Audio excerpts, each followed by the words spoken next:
Welcome to the Great Detectives of Old Time Radio. From Boise, Idaho, this is your host, Adam Graham. If you have a comment, email it to me, box13@greatdetectives.net. Follow us on Twitter at Radio Detectives and become one of our friends on Facebook, facebook.com/Radio Detectives. Today's program is brought to you in part by the financial support of our listeners. And I want to welcome Becky as our latest Patreon supporter, patreon.greatdetectives.net, which allows you to make a small donation each month of as little as $2 per month to support the program. And we have more than 160 people doing that, and that just makes such a difference in terms of providing stable income to the show. Really appreciate her support. But you can also send in a one-time donation, support.greatdetectives.net to donate by PayPal, or to use the Zelle app. Just send a donation to box13@greatdetectives.net, or by mail to Adam Graham, P.O. Box 15913, Boise, Idaho 83715.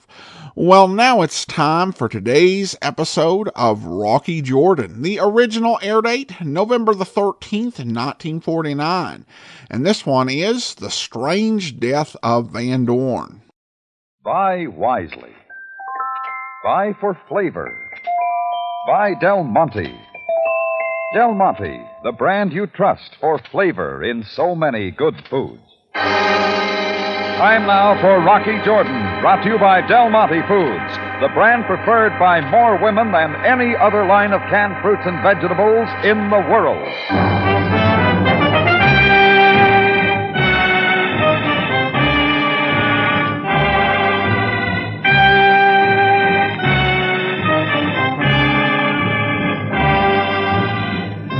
Not far from the Mosque Sultan Hassan in Cairo stands the Café Tambourine, run by Rocky Jordan.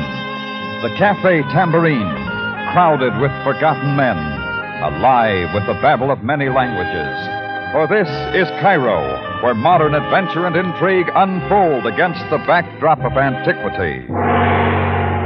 Del Monte presents Rocky Jordan and this week's story, The Strange Death of Van Dorn.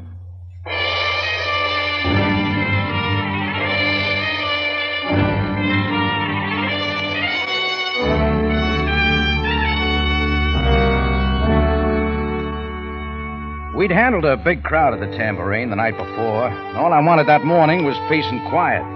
That's what I wanted. I wasn't opening till noon, but the place was already stifling from the heat of the day. So I went to the front door to let in some fresh air. First thing I saw after that was a big shiny police badge, followed by Sergeant Greco. Good morning, Mr. Jordan. Sorry, Greco, we're not open yet. Do not be offensive. I have no desire for the nectar of the infidel. Then you're in the wrong place, aren't you? Most certainly not.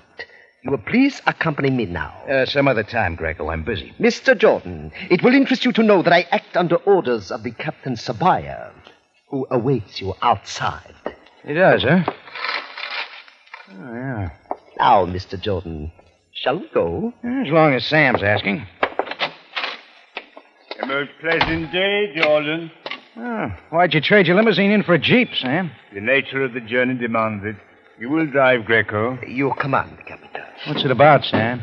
You will enjoy a ride into the hot desert, would you not? Sorry, it doesn't fit with my plans. But unfortunately, it will be necessary. That an order? Get in, Jordan. So I got in and we started out. Sam wasn't talking yet, and I couldn't figure it. Greco drove rapidly across town and north out the Heliopolis Road, then turned east through the hills and on into the sand dunes of the desert. Finally, up ahead, I made out several men standing in a group, all in police uniforms, their figures wavering in the desert heat. Greco steered the Jeep up beside them to a stop, and we got out. They stepped respectfully back as Sam led me through to the center of the group, where the dead figure of a man lay sprawled on the burning sand. Jordan, you will look at him carefully. I've already seen enough. You know him, then? Not his name. He's been in the Tambourine a few times. When last? As a matter of fact, just last night. Came in with a girl. You would recognize her if you saw her again? Yeah, I think so. Real blonde, round face, attractive. I didn't get her name either. She hadn't been in before. And you know absolutely nothing more of this man? Only that he was Dutch, judging from his accent, that's all. Very well. Oh, it's hot. How do I fit in, Sam? The investigating officers found only a pack of tambourine matches in his pocket, so I decided to drive you out for possible identification. Why to this forsaken place? Look here, I am not enjoying the heat any more than you. Could have waited till you got him back to Cairo. I prefer to act quickly in these matters. How did it happen? Well, we are not yet sure. Small bruise on his forehead, that's all I see. Captain Sabaya, Yes, Greco. Forde Bay wishes a word with you about his passport. Pardon me, Jordan. Please wait here a moment with Greco. You appear most ill at ease, Mr. Jordan. There's nothing a cold beer wouldn't cure. Join me? So carefully your eyes avoid the man who lies in the sand. You, want the truth, Greco? I could hardly expect it from such as you. I dragged him out here with my own hands and shot him. What is that you... God, you insolent tongue, Mr. Jordan. All right, supposing we both break it off, huh? You will soon learn how to speak with respect to the police. Greco, enough of this. Assist the men with the body. At once, Captain. Oh, this is most unusual, most unusual. Sam, you better find some shade. It is not the heat this time, Jordan. Forde Bay, the medical examiner, has just informed me how the man died. Yeah? How? He froze to death. Sam said it with a straight face, and 40 Bay stuck to his report. There wasn't any argument. The man found in the burning sand had died by freezing.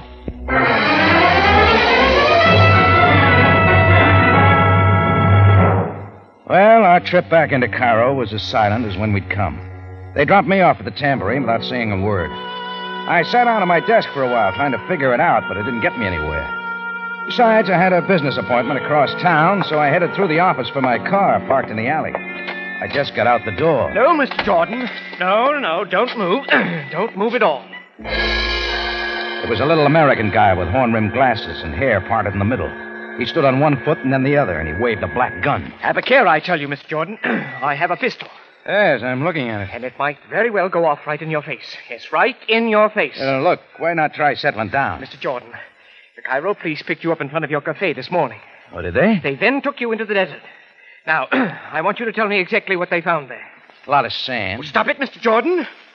On the dead body, did they find something unusual? Like what? Well, you would know if they found anything. Only one thing was unusual. He'd frozen to death. Is that what you want? No. But you know how it happened. Huh? I do not. I do not even know that I believe you. That suits me. Now, why the excitement? Did you and he have something on? Important dealings? Yes. Only something went wrong. Well, our business was not consummated, if that's what you mean. Tell me some more. What was his name? Now, don't badger me, Mr. Jordan. I asked you to explain why you didn't know him, and yet you identified him. Only from seeing him in the tambourine last night. What was he doing there? Entertaining. Entertaining who? Who was with him, Mr. Jordan? Well, I got a hunch it wasn't his sister. Green-eyed, platinum blonde. Sandra. All at once, he was darting up the alley to a side street. I held it till I saw a blue Fiat car roar past the alley entrance and heard it turn down the Sharia Farida. Then I made it to my car, went out of the alley on two wheels, swung onto the Sharia, then stepped it up. Pretty soon, I spotted the blue Fiat a couple of blocks ahead. Kept on its trail till it slowed and pulled up at a small hotel near the river, where he got out and went in. I parked and slipped up to the front window in time to see him speak to the desk clerk. I figured he was asking for Sandra. But the clerk shook his head, and the little man came back outside and got in his car to wait. I went to the corner, bribed a newsboy to get the clerk outside, away from his desk. Then I got around the back way, waited till the clerk was gone. Then I moved to the desk and looked through the registration cards till I found the name I wanted. Sandra Dubois, room 309. I scooted upstairs and rapped at 309. First, there was no answer, so I tried again. Who is it? Hey, desk clerk lady, I got a message.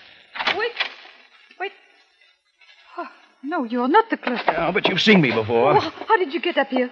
I left orders with the desk clerk. I was not in for anyone. Why? You hiding from something, Sandra? Who are you? What do you want? The name is Jordan. You were at my cafe tambourine last night with a man. That right?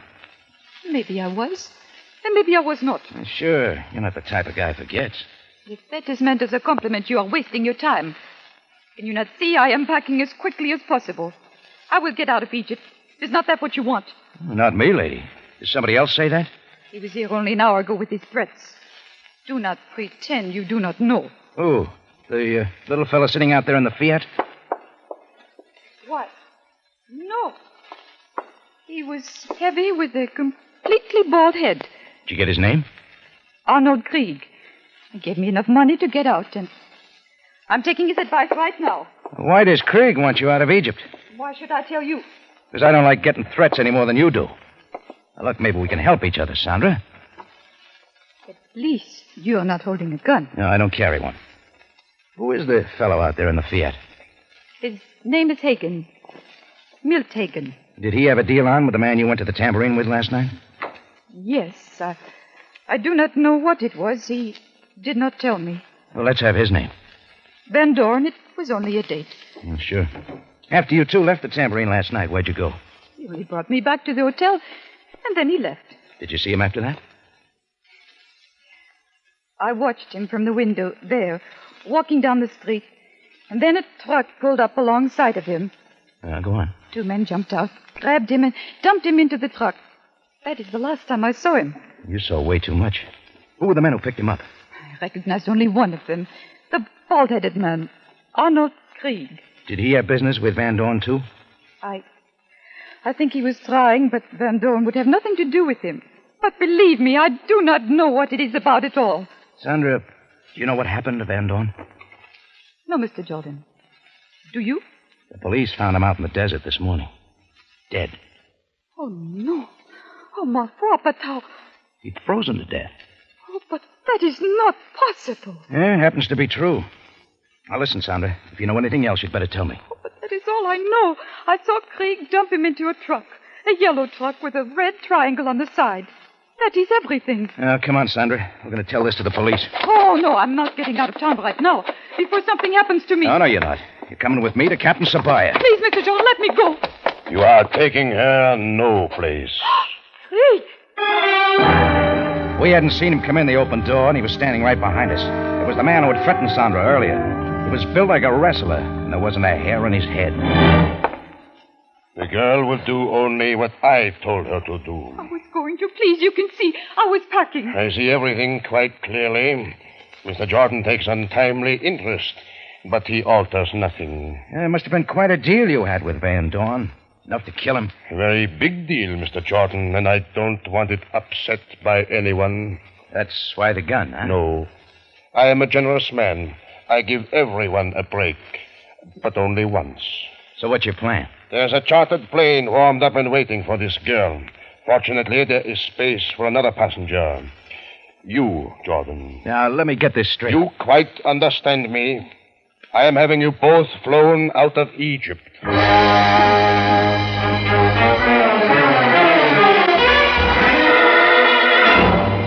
Del Monte Foods is presenting tonight's adventure with Rocky Jordan.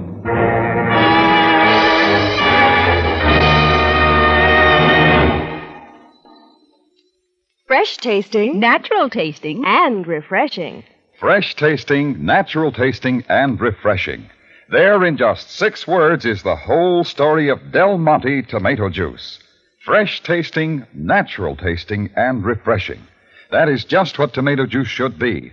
And that is just exactly what Del Monte tomato juice is. As an awakener at breakfast time, at any time during the day, for a perfect mealtime appetizer, Del Monte tomato juice really hits the spot. Yes, there's real satisfaction in a tall, chilled glass of Del Monte tomato juice. Try it. Del Monte tomato juice is fresh tasting. Right. All the sunny, good flavor of fully vine-ripened tomatoes. Del Monte tomato juice is natural tasting. In tomato juice, just as in all Del Monte tomato products, only the very best tomatoes are used. Del Monte tomato juice is refreshing. Yes, indeed. Downright satisfying. That's Del Monte tomato juice. Buy several cans at a time. They'll come in mighty handy.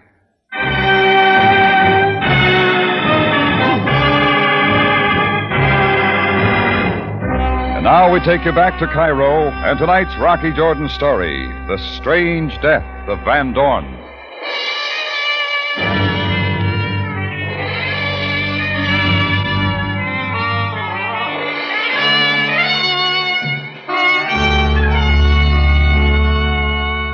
Well, Arnold Krieg held the gun, so he was calling the turns. He opened the door, jerked his bald head to motion us out.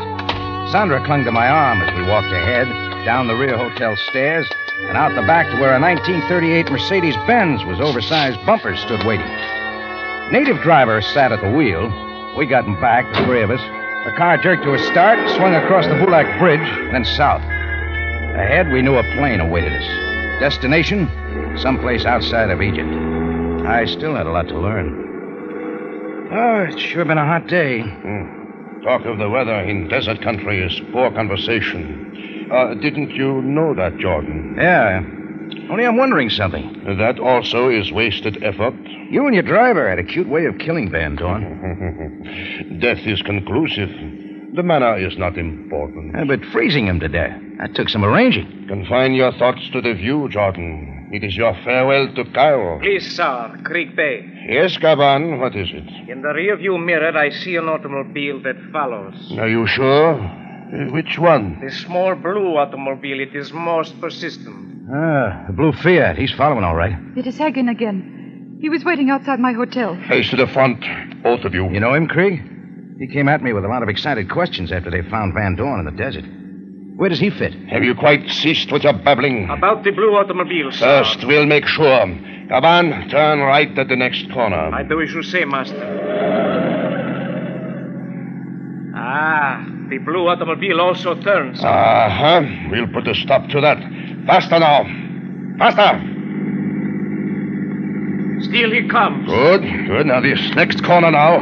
To the left. But, master... Turn, Gaban, turn. You see, sir, a dead-end street. As I thought. Now, swing into the alley. Quick now before he sees us. Now, stop there. Hold on, please. This is good. Now, hold it here. It works, sir. The man in the blue automobile did not see us. He will not get far. Gaban, back out now and head toward him.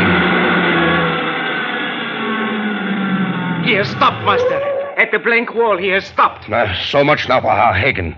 He has indeed reached the dead end. Ahead now, Gaban, and make it good. Mr. Jordan, what are they doing? Craig, are you crazy? You can't expect... Shut up, Jordan. Now, Gaban, ram his car to the wall. Krieg's eyes were directly ahead, and that was my chance to grab Sandra and push her to the floor. I found the door handle and had it open as we hit. The Fiat had been crushed like an eggshell, and I was on my feet, pulling Sandra with me. She was shaken but game, and we made it to a narrow passageway that led between two buildings. About then, Krieg realized we were gone. Jordan! Stop at once! Jordan! We stepped it up along the passageway till I spotted an open door, and we ducked in. It turned out to be the back end of a little vegetable mart. I slammed the door, bolted it, dragged Sandra past the jabbering proprietor, out the open front, down the street to look like we were safe. I found a phone booth outside a tobacco store, and while Sandra caught her breath, I made a phone call.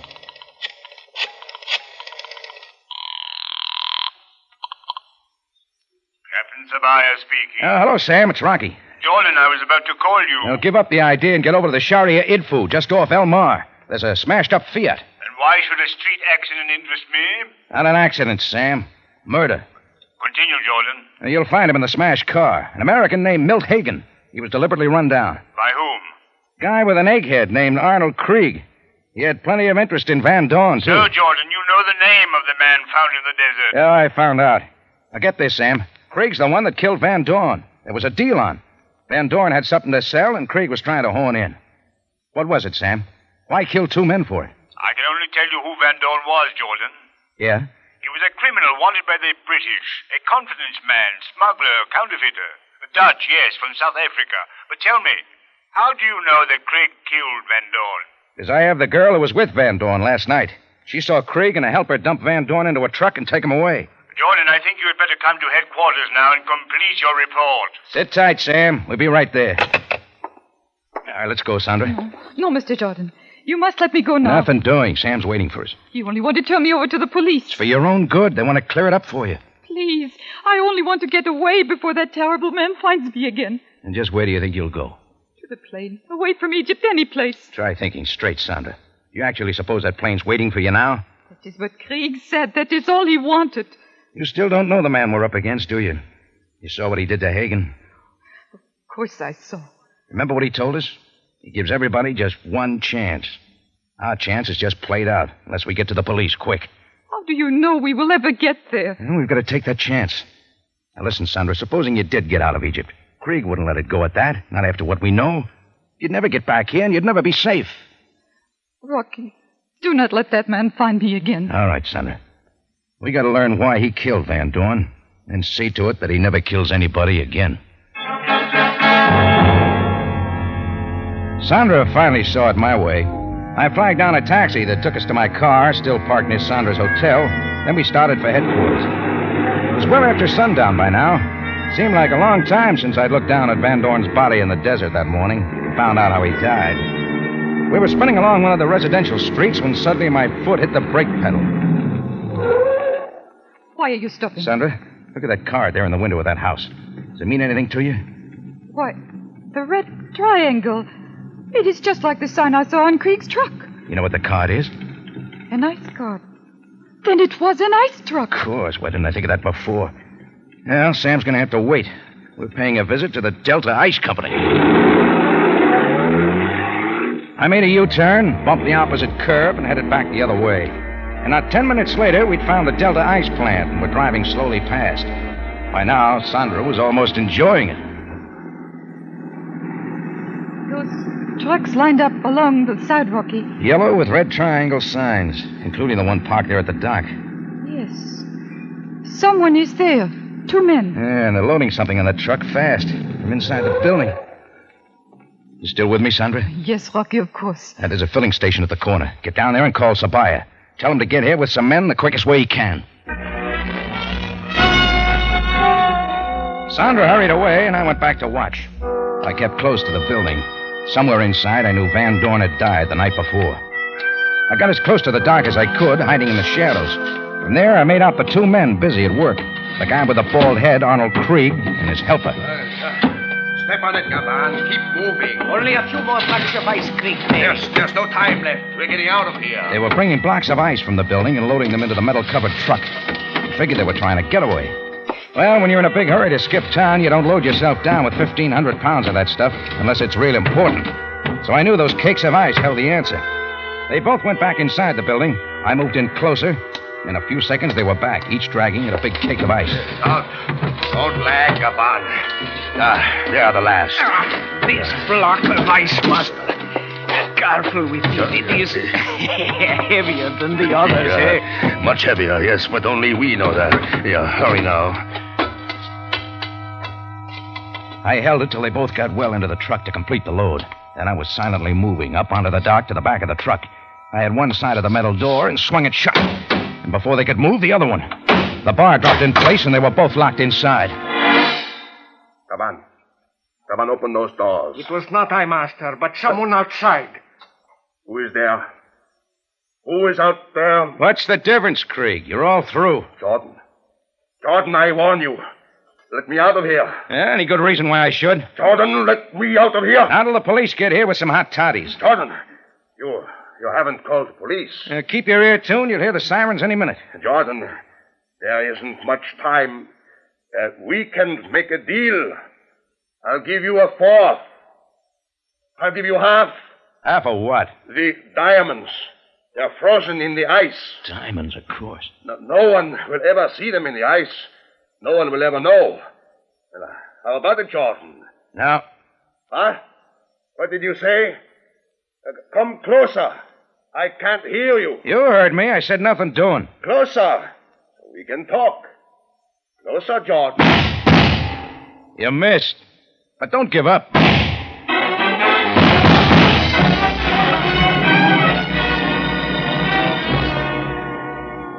Well, Krieg kept firing into the metal door till his clip was empty. Then I walked over and sat down on a step to wait for Sam Sabaya. I was kind of sorry I hadn't sent word for him to bring an ice pick.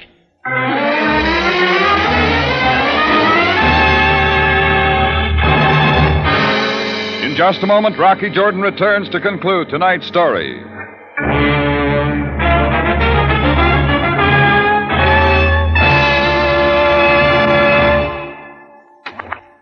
When the gang gets together for a steak fry, chances are you'll hear a lot of opinions on how it should be done.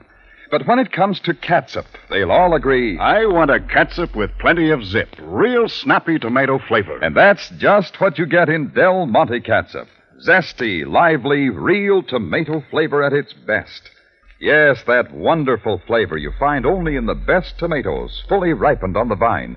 And that specially good flavor is brought to perfection with pineapple vinegar. Pineapple vinegar. There's the big secret of that marvelous Del Monte catsup flavor. Pineapple vinegar is superlative vinegar. It brings out all the best flavor of the other ingredients, especially tomato flavor. And only Del Monte catsup has pineapple vinegar. So remember, when you want a hearty, spiced tomato flavor, when you want a real He-Man catsup, when you want tomato flavor at its best, you want Del Monte catsup. Try Del Monte catsup soon. You'll like it. And for all its goodness, Del Monte catsup costs less than many other quality brands. Back now to Rocky Jordan for the conclusion of tonight's story.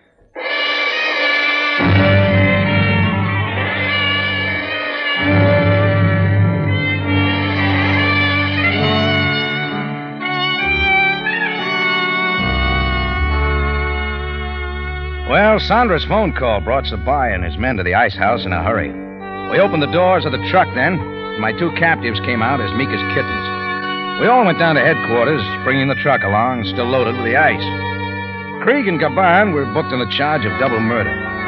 After questioning, Sandra went back to her hotel to unpack. And Sergeant Greco, with a couple of others, set to work chipping up the blocks of ice and melting them. Sam and I waited in his office till Greco finally came in. Captain Sabaya, I am now most happy to make my report. Proceed, Greco. You assigned me to chop up and melt certain blocks of ice taken from the truck of the Delta Ice Works relative to the... Yes, Greco. What did you find? In the first 3 blocks of ice, I found nothing. But in the 4th, I made a most remarkable discovery. In the ice, they could not be detected, but through the process of melting, I discovered these. Place them on the desk. Let me see. Diamonds, Capitan. Surely of great value. That is my discovery. Yeah, there they are, Sam, just like Krieg said.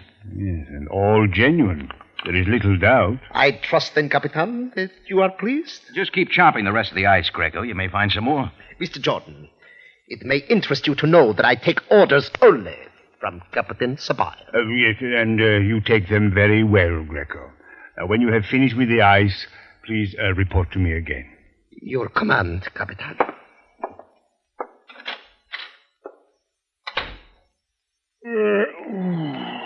Jordan, it is growing late. I would complete my dossier on this case quickly. Now, Van Dorn in Egypt illegally. With a lot of hot diamonds he'd smuggled in from South Africa. He must have had a buyer in Hagen. Correct. The American consul informs me that Hagen was a jeweler from New York. Yeah, they set up a deal. Maybe Hagen even made a first payment in the diamonds. That's when Arnold Krieg got wind of it and decided to get the diamonds at any price. Krieg confesses that he was manager of the ice company, obviously a front for his diamond smuggling ring. Well, that's it. He wanted the diamonds, but Van Dorn wouldn't sell, preferring to do business with Hagen. So Krieg got tough, picked Van Dorn up last night, took the diamonds from him, knocked him out, and dumped him in the deep freeze room at the ice house. A real convenient way to kill him. Yeah. In the meantime, he hid the diamonds in his usual manner by freezing them in the ice until he could smuggle them out of the country. And after that, all he thought he had to do was dump Van Dorn's body out in the desert, knowing he'd thaw out and hoping nobody'd know how he died. The Krieg might have got away with it, too, except for what Sandra saw from her hotel window. Yes, as you say. Well, that about buttons it up, Sam. I guess I'll be getting back to the tambourine. Yes, and I will be getting home to my dear family. Well, good night, Jordan. Good night, Sam. Oh, don't forget to put out the card for the Iceman, huh?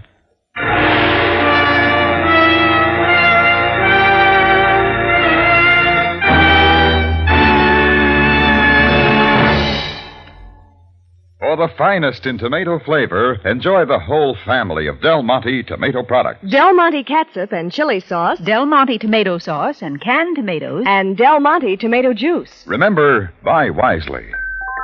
Buy for flavor. by Del Monte. Del Monte, the brand you trust for flavor in so many good foods.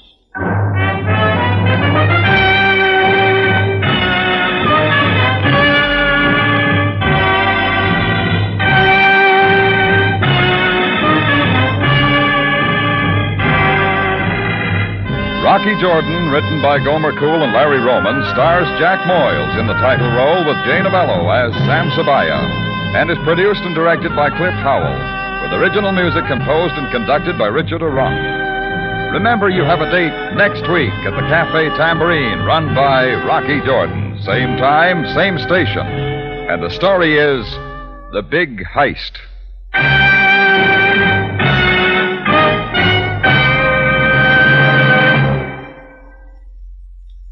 For pies and cakes that can't be beat, you want your raisins fresh and sweet. So try Del Monte seedless raisins.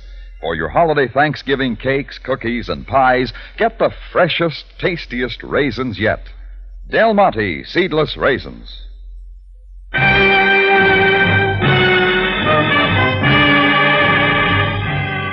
Larry Thor speaking. Rocky Jordan is presented over CBS, the Columbia Broadcasting System. Welcome back. Another really solid case. I think it had a great hook and then had a solution that was plausible without being too obvious. So I like that. Some great action. Just overall another strong episode of Rocky Jordan. Now, I did make a social media post letting folks know how many episodes were remaining in each program.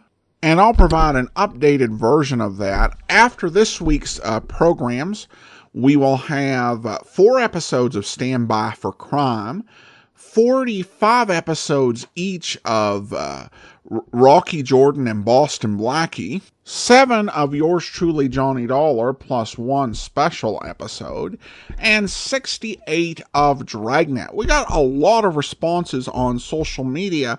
I won't read them all because not all of them quite work in as show comments, but I'll read a few, and I do appreciate everybody who posted on Facebook. Stephen wrote in, "Thank you for introducing me to Rocky Jordan, a very good show which wasn't available in either of the old-time radio apps I use." Well, thank you so much, Stephen. Certainly glad to oblige, and we'll read a few more of those comments tomorrow. All right, well, that will actually do it for today. Join us back here tomorrow for Boston Blackie. And then next Wednesday, it's another episode of Rocky Jordan. In the meantime, send your comments to box13 at greatdetectives.net. Follow us on Twitter at Radio Detectives and become one of our friends on Facebook. Facebook.com/Radio Detectives. From Boise, Idaho, this is your host, Adam Graham, signing off.